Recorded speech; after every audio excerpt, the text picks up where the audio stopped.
कई मरीज आते हैं वो ये समस्या लेकर कि पेशाब में उनके ब्लड आ रहा है, जिसे मेडिकल टर्मिनोलॉजी में हम लोग हेमाचूरिया कहते हैं। तो अगर ऐसा किसी को प्रॉब्लम है तो उसको जल्दी इवैल्यूएशन की जरूरत होती है।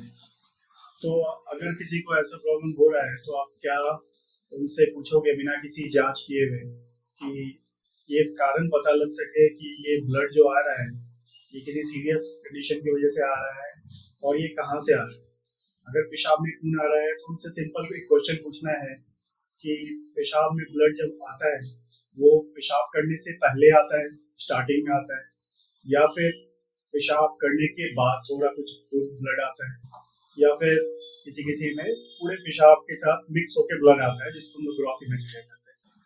तो इन तीनों क्वेश्चन से हमें ये पता चलेगा अगर यदि पेशाब करने से पहले ब्लड आ रहा है तो इसका मतलब है कि ये जो हेमाचूरिया का कारण है पेशाब के पाइप में प्रॉब्लम है, यूरेथ्रा में कोई पैथोलॉजी है। अगर पेशाब करने के बाद आ रहा है तो हम समझ जाते हैं कि इसमें या तो ब्लैडर नेक या प्रोस्टेट की वजह से ब्लीडिंग हो रही है। अगर पेशाब के थ्रू आउट ब्लीडिंग हो रही है तो इसमें दो चीजें हो सकती है, ये ब्लीडिंग जो है पेनलेस है या फिर पेनफुल है। अगर पेनलेस ब्लीडिंग है तो ये आ सकती है मोस्ट प्रोबेबली पेशाब की थैली से। पेशाब की थैली में कोई स्टोन हो या इन्फेक्शन हो या फिर कोई ट्यूमर हो, उनके ओल्ड एजेस में ज्यादा कॉमन होता है। अगर ये पेनफुल है, बीच बीच में फ्लैंक पेन हो रहा है, तो मोस्ट प्रोबेबली इसका ओरिजिन जो है वो अपर ट्रैक से। अपर ट्रैक का मतलब होता है कि या तो किडनी से आ रहा है या फिर किडनी की जो नली होती है जिससे यूरेटर कहते हैं, जिससे यूरिन पेशाब की थैली में आता है, वहां से आ रहा है, वहां पे कोई लीजन है।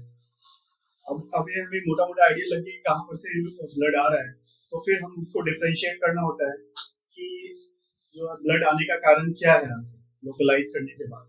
तो उसमें हम एक सिंपल सा टेस्ट कराते हैं। सबसे पहले एक यूरिन रूटीन कराएंगे और उसके बाद हम लोग सीटी स्कैन कराते हैं, सीटी यूरोग्राफ।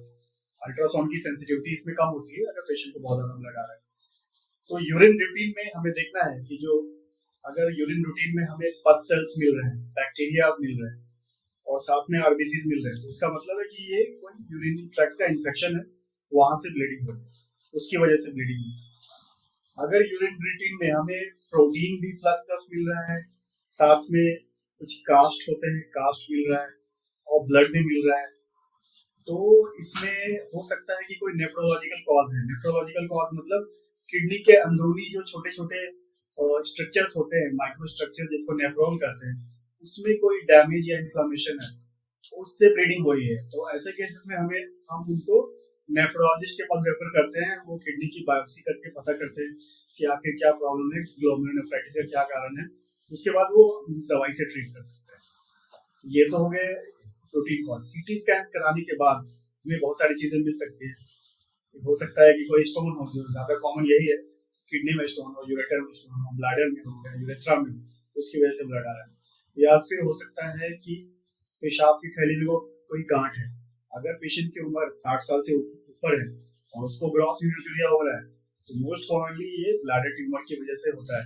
ये काफी कॉमन है हमारे एरिया में। और दूसरी चीज है, अगर किडनी में इंफेक्शन है तो उससे ब्लीडिंग होगी। सीटी स्कैन में हमें किडनी का कोई ट्यूमर, यूरेटर में कोई ट्यूमर हो, पेल्विस में कोई गांठ हो, ये सारी चीजें पता चल जाती है।